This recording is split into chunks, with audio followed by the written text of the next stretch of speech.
What if you could delay your next 2 mortgage payments? That's right. Imagine putting those 2 payments in your pocket and finally getting a little bit of breathing room. It's possible when you call American Financing today. Yes, indeed. If you're feeling stretched by everyday expenses, groceries, gas, bills piling up, you're not alone.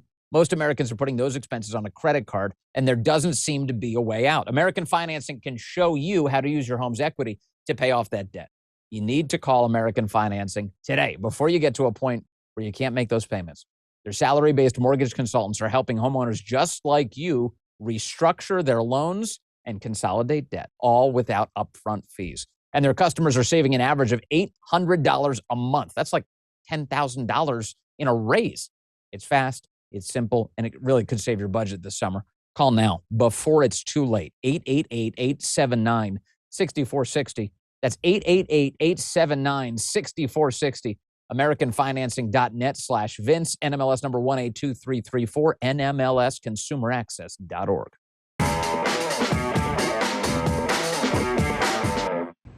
Hey, everybody. Yes, I'm traveling this week, but we have a great best of episode for you today, which includes a ton of great guests on Obamagate, digging into all of the ways the Obama administration truly was tyrannical and out of control. That's coming up. Also, just so you know, tomorrow there is going to be a live edition of Vince. The great Haley Karania is going to be guest hosting. Please tune in to watch Haley do her thing. She's so good. She'll be on with you live tomorrow. And then I'm back live next week, all week long from Silverlock Studios in Florida. Don't miss a moment. Great, as always, to be working with you, the best damn audience in media. Director of National Intelligence Tulsi Gabbard is addressing the nation right now from the White House press room.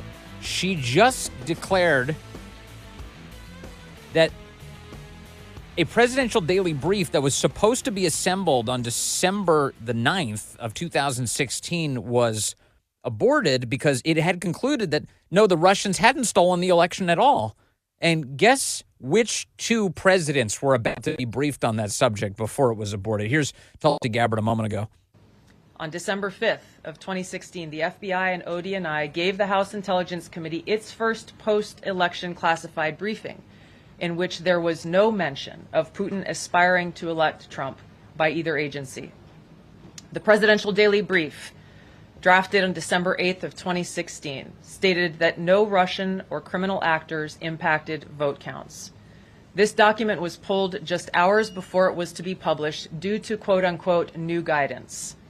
If it had been published, it would have been briefed to both President Obama and President-elect Donald Trump. But it wasn't. In other words, President Trump would have known that the Obama administration did know that Russia didn't steal the election for Trump. For more on this, a man who got to see it all firsthand joins us now. General Mike Flynn, the former national security advisor to President Trump, joins us on the phone. Sir, good to have you with us today.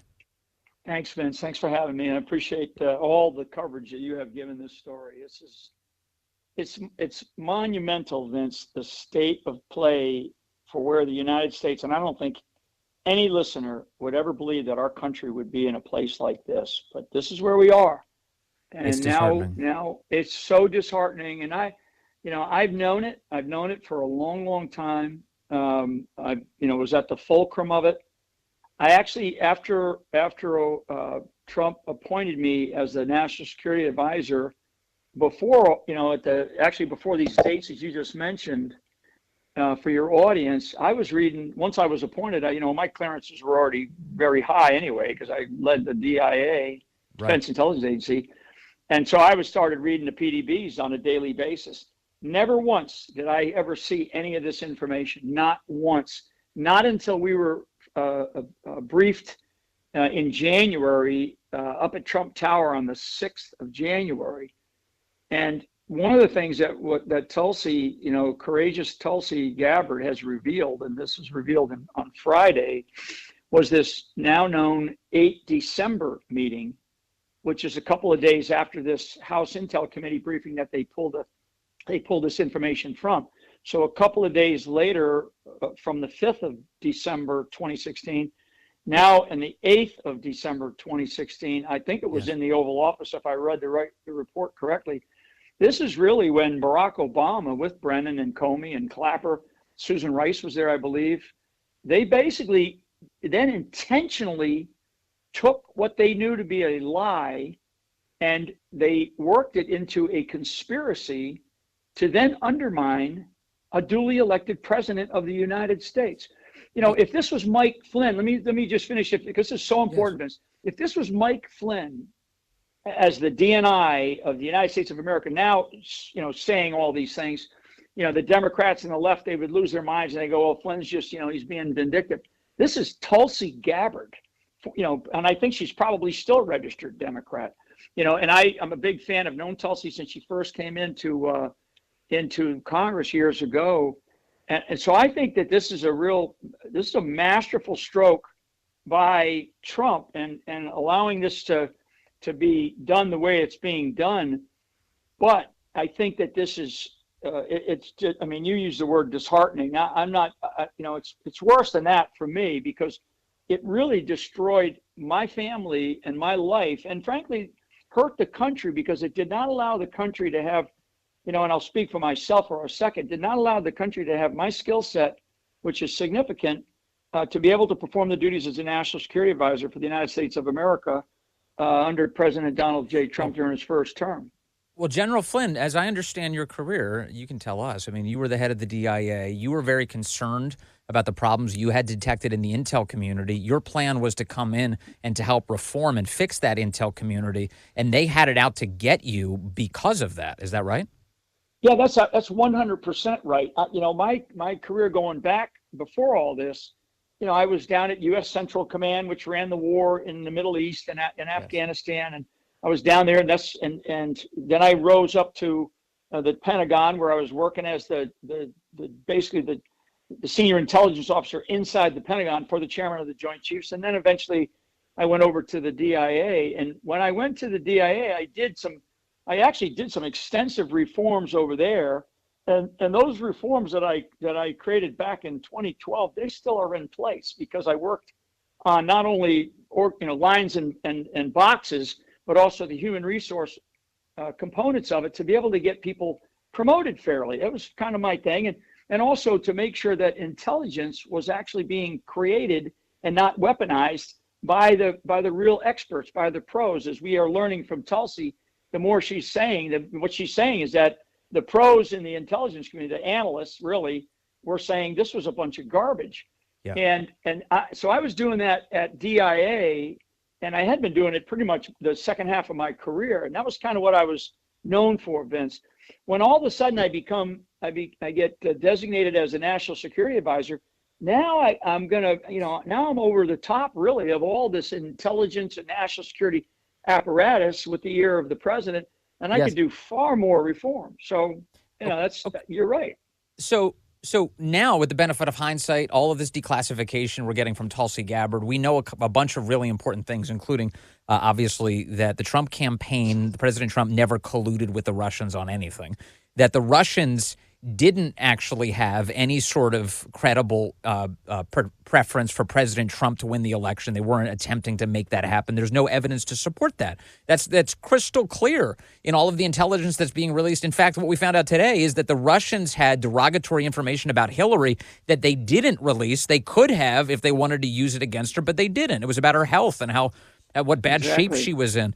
And so with all of that in mind, I keep thinking about you in particular, General Flynn, because they concocted, meaning the left, the intel community, the Obama administration, they concocted a theory that you were involved in a collusion conspiracy, that you were guilty of one, and then they used the justice system to wreck your life. It kind of seems to me that all of the evidence of how corrupt they are, much of it can be found in the case against you.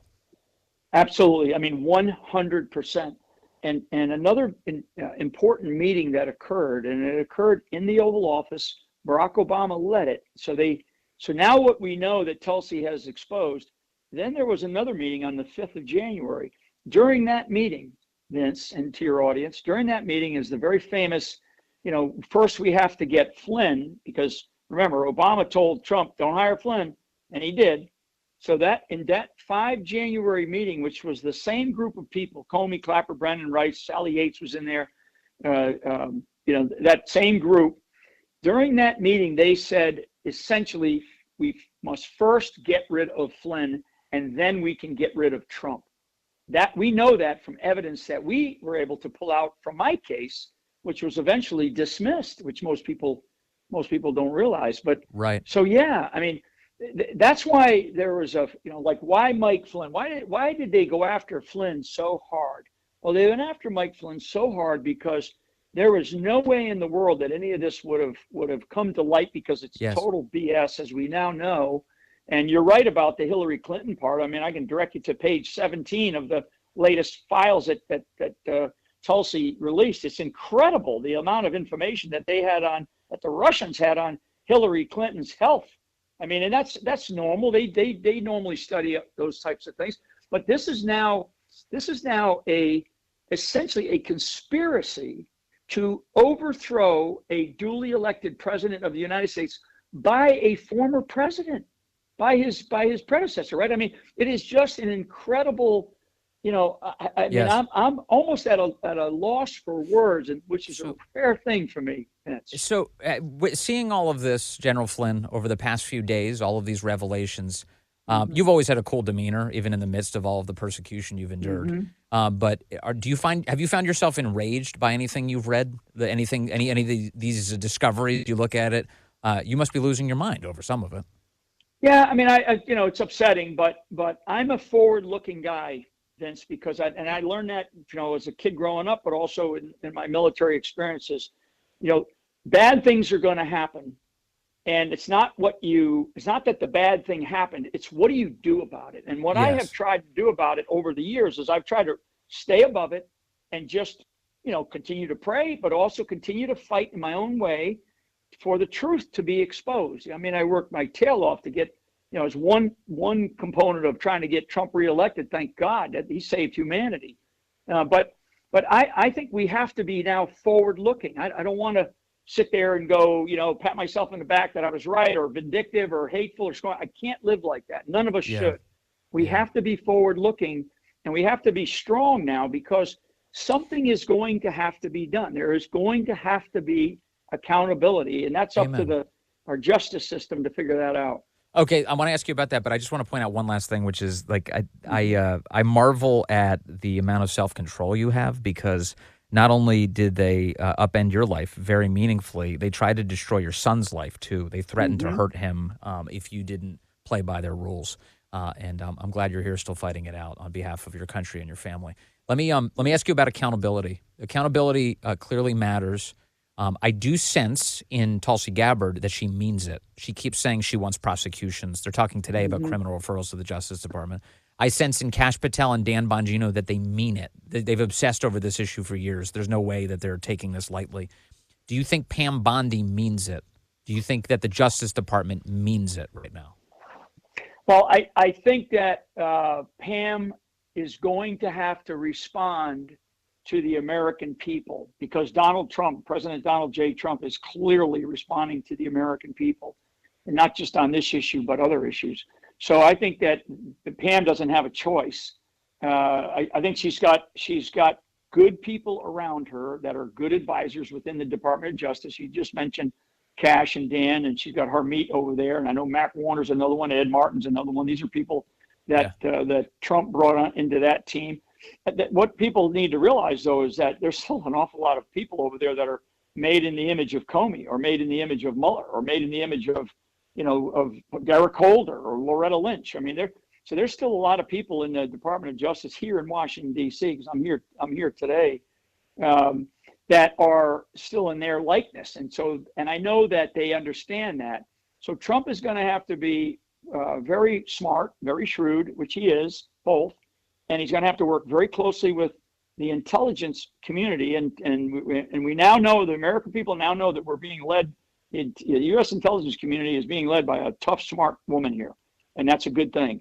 And so, to cut to the chase, there is going to have to be a formation of some type of task force that is going to have to consist of people that are not wedded to those inside of the DOJ. And I don't know whether that's somebody that has to come in from the outside, that's given the authority and the resources to do all these things. The other thing, and I'll shut up, Vince, is that the American people aren't going to wait. We're not going to wait for years of investigations.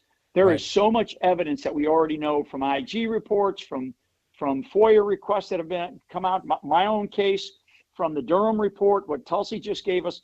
The evidence is all there. That's I right. will say that because I know this for a fact. There are whistleblowers that have gone forward to the DNI and to others in the DOJ, and these are not like some young analysts that witnessed something, from a distance. These are people that were directly involved, and some of them are very senior people. So that's a positive thing, and we're going to have to figure out, and Trump's going to have to do this in a very smart way. We're going to have to figure out how to move the country forward from this absolute disaster. Big time. Big time. And so, that's, if there's anything out there for people to do, it's pray for this president. Well, I'm doing it. I'm praying. General Flynn, I'm praying for you too. Thank you, sir. Appreciate your time today. Yep. God bless, Vince. Thank There's you. General Mike Flynn. More ahead on The Vince Show. The Vince Show. Also, thanks to Birch Gold. Really appreciate Birch Gold for being a great sponsor of the program. It's difficult for this administration to take all of our personal finances into account when they're trying to do what's right for the country. You've got to do that for yourself and for your family. And this is why tens of thousands of Americans are buying gold right now from Birch Gold. Here are the facts for you. Very straightforward. In the past 12 months, the value of gold has actually gone up by as much as 40%. Many central banks, well, they continue to bolster demand for that gold by buying it in record quantities. And global instability and tension, well, it could be the highest it's been in decades. But you can find peace of mind in gold. Birch Gold makes it extremely easy to convert an existing IRA or a 401k into a tax-sheltered IRA in physical gold, or just buy some to store at home. Just text my name, Vince, to 989898. And Birch Gold is going to send you a free info kit on gold. There's no obligation, only useful information. With an A+ rating with the Better Business Bureau and tens of thousands of happy customers, it's time for you to take control of your savings today. Just text the word Vince to 989898. Data and message rates apply. Our thanks to Birch Gold, as always. It's a show where we cover so much breaking news, and we anticipate a lot more to come. The President of the United States today in the Oval Office just moments ago saying that Tulsi Gabbard is set to release thousands of pages of new documents getting to the bottom of not just Russiagate, but the broader conspiracy to subvert the will of the American people. One of the few reporters who has really dug into this question and produced a lot of interesting information now joins us on the program. That's Paul Sperry from Real Clear Investigations, who I've been reading for years. Paul, it's great to have you on the show today, sir. Glad to be with you, Vince.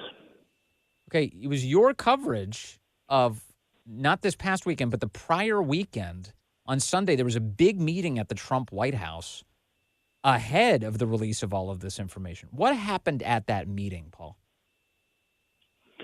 Well, the meeting was actually at ODNI in Tyson's, but they did brief the president, or at least his chief of staff. They briefed the White House about what they were doing. But this is something that I was told by Tulsi Gabbard's office that has been in the works a long time, and she actually has a team that she's assembled that's using AI programs to go through unclassified, classified networks of all the 18 intelligence agencies that she oversees. She has authority. People don't understand this. She has authority over all of the intelligence agencies and can go through there and declassify unilaterally all of their emails, chat room discussions, all sorts of messaging, and their documents.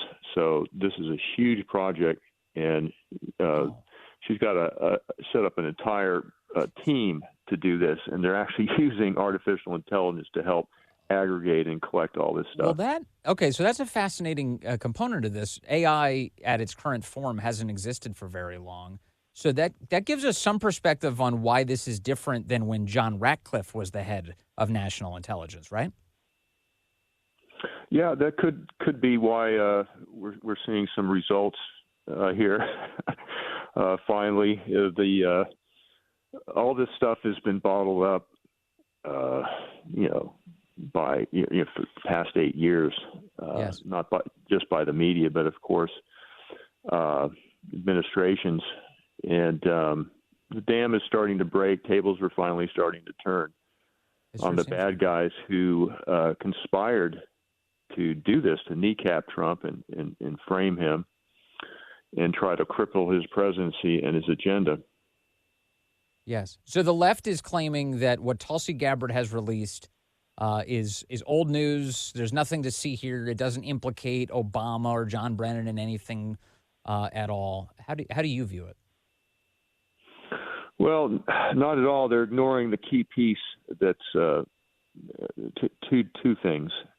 Actually, three things. One, we found out that they put the dossier in the main body of the intelligence community assessment that Obama ordered after Trump's surprise victory over Hillary. They were all shocked and needed to do something to derail him. And so they came up with this intelligence, cooked it up, and laundered Hillary's political dirt in the form of this dossier and incorporated it into the actual analysis in the main body of the text of the classified version of the ICA. And, they didn't even disclose that they had included an annex, a summary of the dossier. That came out in 2020. Right. But now we knew that, but now we know that no, there was actually a bullet point supporting the most controversial conclusion that they had in the ICA, which was that Putin had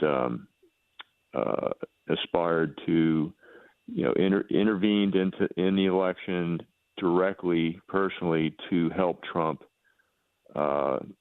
beat Hillary. Okay, right. So that was the most radioactive conclusion they had, and it obviously wasn't supported enough with what they had in terms of other intelligence, so they added the dossier to back it up in one of the 4 bullet points that they had in the text.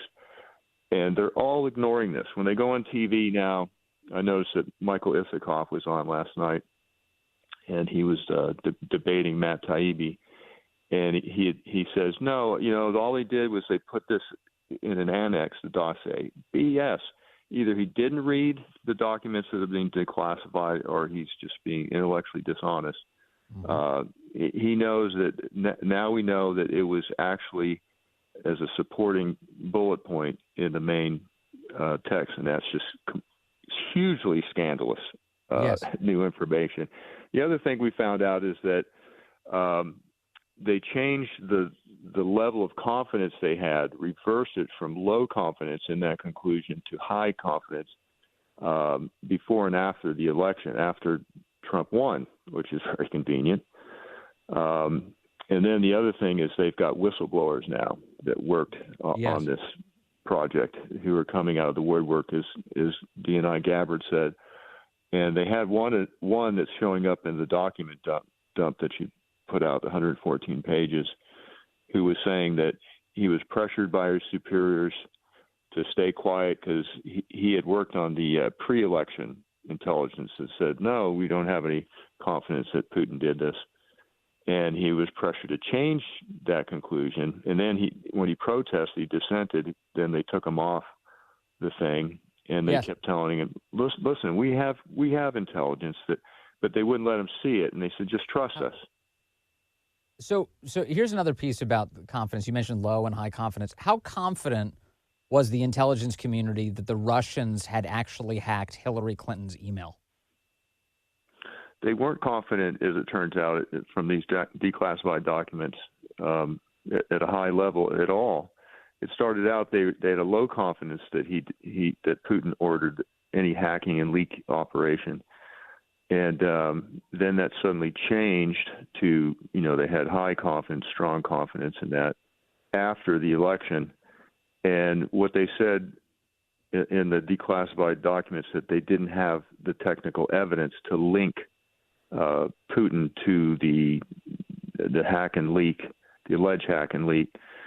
And so that is now coming out, and that's something else that everybody is ignoring. But that's in there because, of course, no one really reads this stuff. They don't get any of the time or the inclination, or they're just corrupt, and they won't go into the document and really find this stuff.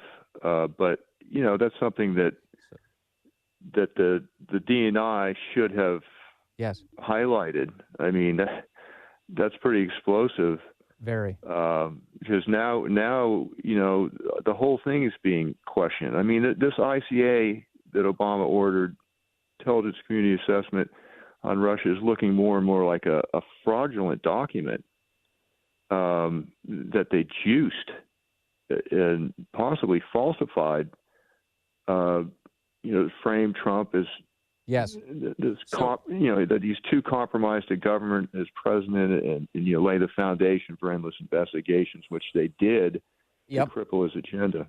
So, Paul, there's been, what Tulsi Gabbard released indicated that there was supposed to be a presidential daily brief to be delivered to Obama in early December that would make the claim that no, Russia didn't have any meaningful impact on the election. In other words, President Trump won it fair and square. It had nothing to do with the Russians. That presidential daily brief was blocked before it could get started, and a meeting was assembled at the White House where so much of this plot that you and I are talking about was schemed.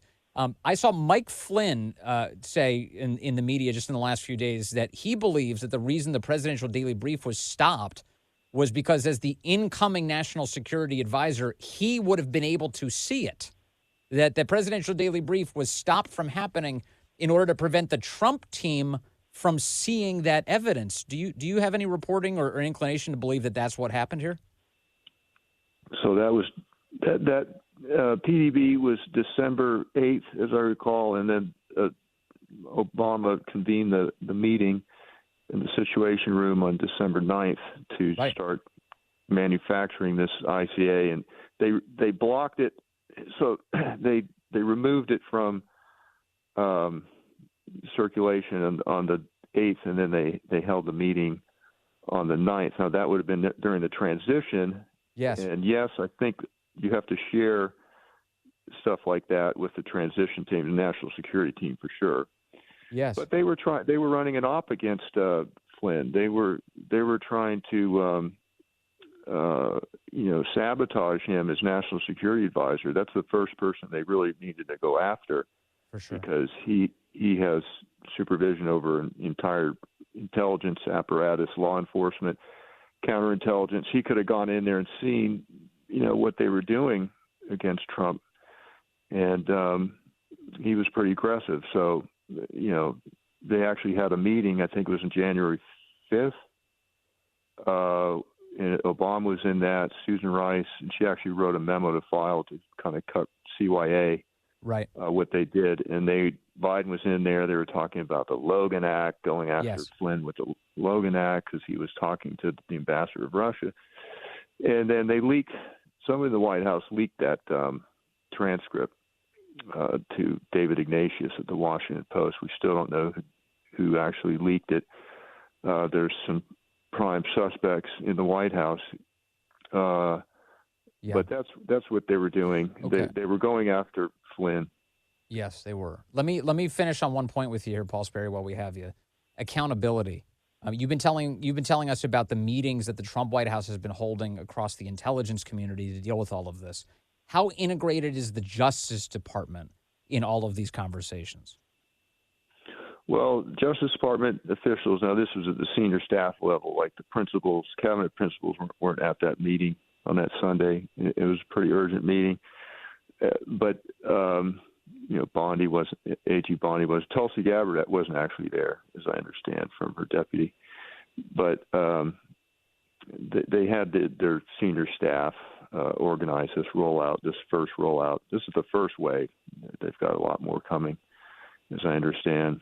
And DOJ was there, DOJ officials, people connected to the weaponization working group were there. So this is important because, especially with these whistleblowers, these whistleblowers do depositions, and if they do affidavits rather, and then they do depositions with prosecutors and FBI investigators, then turns into depositions. These are things that they can present before a grand jury if they're going to prosecute a broader conspiracy case. Yeah. Okay. Paul Sperry, thank you for all of your dogged reporting through the years. I appreciate you coming on today, and I hope I get a chance to talk to you again soon, sir.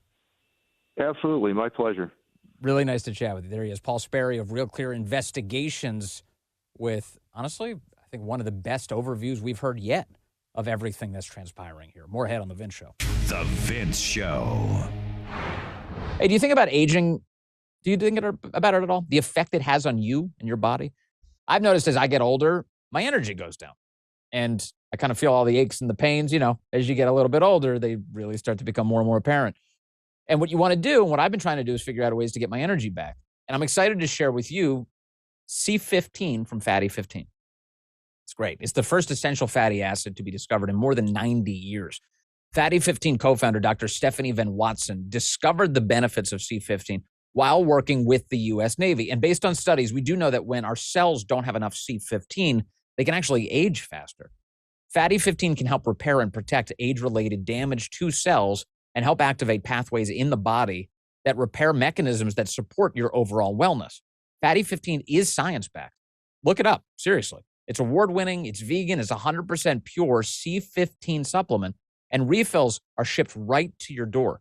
Fatty 15 is on a mission to optimize your C15 levels to help support your long-term health and wellness, especially as you age. You can get an additional 15% off their 90-day subscription starter kit by going to fatty15.com/Vince. Use the code Vince at checkout. These statements have not been evaluated by the FDA. This product is not intended to diagnose, treat, cure, or prevent any disease. Fatty15.com/Vince. Thank you to Fatty 15. I take it every day. Love it. This the Monday after a massive bout of declassification. Tulsi Gabbard, the director of national intelligence, releasing hundreds of pages of documents demonstrating a treasonous conspiracy, in her words, treasonous conspiracy by the Obama administration back in 2016 to salt the earth ahead of the arrival of President Trump, to allege that it was the Russians who hand-delivered the election to him and that President Trump was a willing participant in that scheme.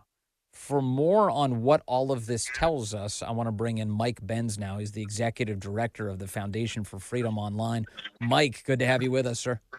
Hey, great to talk to you. Okay, so Tulsi Gabbard, I don't usually hear a director of national intelligence refer to a treasonous conspiracy in the United States, but for her to say that seems like a big deal. Yeah, no, I mean, it's certainly what I think everyone is feeling. And when you look at, what was revealed in these documents, the CIA and FBI assessed that there was effectively no Russian interference of any material degree. And then it looked like there was a secret meeting with President Obama, and everyone was retasked to find a way to include Russian interference. And that's what gave rise to the 3-year special prosecutor probe that ended up, bankrupting or devastating a significant proportion of the White House and hamstringing the entire foreign policy apparatus of the Trump administration.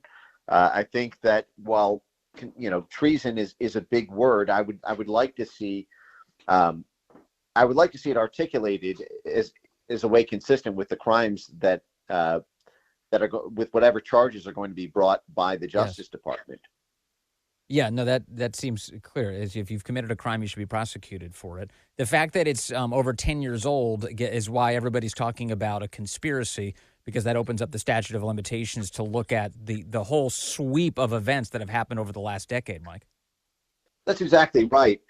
There's so many times where we have a conspiracy to cook intelligence in American history, whether that's the cooked intelligence that took us to war in Iraq and Afghanistan, or the cooked intelligence about Russian bounties on people's heads in Syria and beyond. But this was one of these cooked intelligence conspiracies that truly devastated the ability to administer U.S. foreign policy around Russia and Eurasia affairs, that truly hamstrung the entirety of the Trump administration, and that cast a huge amount of doubt in the legitimacy of our election system. The same people who would later come back and effectively criminalize questioning the legitimacy of U.S. election infrastructure, like mail-in ballots and electronic voting machines, they were the original election deniers by effectively arguing that the Trump election wasn't legitimate. And at some point, this will continue as long as intelligence officials believe that there's no penalty for doing it. And this has to be the last straw. John Brennan and Jake Sullivan and Comey and this whole network that were involved in cooking this intelligence, if there is not a criminal penalty for that, then there's going to be no reform. There needs to be an image that's seared into the intelligence world's minds that you can only push things so far, because we give them power, and power corrupts, and absolute power corrupts absolutely. And when you think that you are untouchable, James Clapper openly lied to Congress about domestic bulk intelligence. And when a couple of years later, within the statute of limitations, the Snowden leak showed that Clapper had lied to the American people's faces, and he got away with perjury. Yes. That was one of those incredible moments where everyone thought, okay, well, if they can get away with that, they can get away with anything. And then they got away with Russiagate. Yes. And if they're allowed to get away with it, then we need an image that burns in people's minds that we can only push it so far, or else we're going to end up like person X, whoever that is, whether that's John Brennan or Barack Obama or whoever. There has to be justice. So what you're describing is the reason why so many people are pessimistic about the chances of any justice being had here, because we've been through it a million times and we've known so much, and there's no one's held accountable. I wanted to find out from you, Mike, if you think that the cast that's working for President Trump now makes a difference, because Tulsi Gabbard is not holding any punches here. You do have Kash Patel and Dan Bongino at the top of the FBI. They've both written books on this subject. They're intimately familiar with the scandal that's involved here. Do you think it makes a difference that the president has a different and I think better team with him this time? Oh, absolutely. I mean, Director Gabbard herself at ODNI said, when she was going through these, she was shocked that Durham missed it, that Durham didn't publish any of these. I think she felt combination of confused and shocked that she was the one who discovered these documents, given that there was a special probe on it led by Durham, and none of these documents came out then, while Trump was president the first time and actually under the gun of all of this. But the fact is when it comes to the criminal indictment side of this, you have the issue of, if you bring an indictment and then they are a jury finds them innocent, you could see there being blowback about that, because you've got a fundamental problem of a DC jury in this case, right, which is that I think the defense that Obama and Brennan would make is that they believed at the time the credibility of the Steele dossier, and that on the basis of the Steele dossier, they asked for a second draft of a rewrite of the intelligence community assessment to account for it. And that they would, given that I think that Democrats have a much, I want to say more favorable, but a much more acceptable or tolerant view of the legitimacy of the Steele dossier, that you could potentially have a DC jury where you have 95% Democrats, ultimately acquit, folks at the end of that process. But, right. And this was the argument made by Robert Hur, by the way. Robert Hur, when if folks remember, this was the case of the Justice Department investigation of Biden having classified documents at his house at the same time that the Justice Department had brought criminal charges against Donald Trump for having classified documents at Mar-a-Lago. And so after the Justice Department indicted Donald Trump, it came out that Joe Biden had classified documents in his garage and at the Penn Biden Center and the like. And so everyone was saying, well, there's a two-tier justice system. You've arrested one president for something that the current president is guilty of. So why isn't the Justice Department arrest the current president? And Robert Hur, what he found and he published, which was incredible, is he said, actually, yes, it's true. Biden did knowingly mishandle classified documents, but we're not going to bring charges because we believe a DC jury would look at this senile old man who presents himself in a gentle way and simply not find him criminally liable. And so basically you had the Justice Department say he's guilty of the same crime, but we're not going to bring the criminal case. And that to me can no longer be the case. Of course. You can't determine whether or not to run someone through the gauntlet of the criminal justice system, where they're paying millions of dollars of lawyers' fees, and they are run through the press because the Justice Department has publicly said they have enough evidence to pursue a criminal indictment, and simply not indict someone because you think a DC jury is going to is going to be rigged in their favor. But in the Justice Department that this has to be a practical consideration as they figure out a way to go forward. This is why we've heard a lot in the last week, Mike, that if they stretch this out into what they keep referring to as a grand conspiracy, they may be able to impanel this grand jury in Florida, not in D.C., because in Florida is where Jack Smith raided Mar-a-Lago, right. And the grand theory here is that was in furtherance of the conspiracy. You think that could work? Well, I defer to them. I certainly think that Florida would be a more equitable jurisdiction. You're talking about the,